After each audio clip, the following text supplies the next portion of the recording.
Қайырлы күн достар, мен каналыма қош келдіңіздер.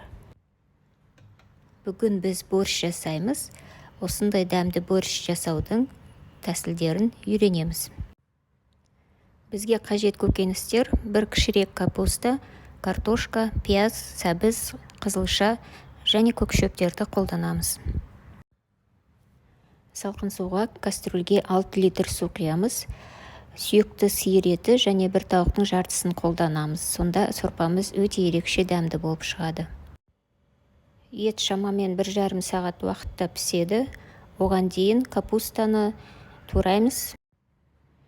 2 қызылша мен 1 сәбізді өпкіштен өткізіп аламыз.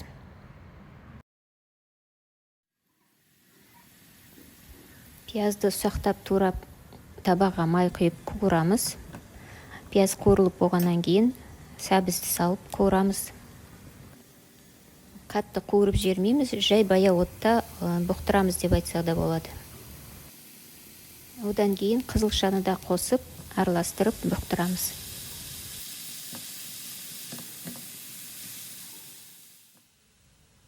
Екі қасық томат пастасын саламыз және ұнтақталған ашты бұрыш қосамыз.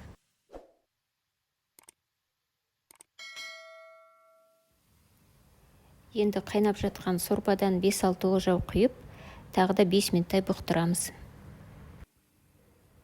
Одан кейін туралған картопты да осы жерге қосып, 5 минуттай бұқтырып алсаңыз, дәмі күшті шығады.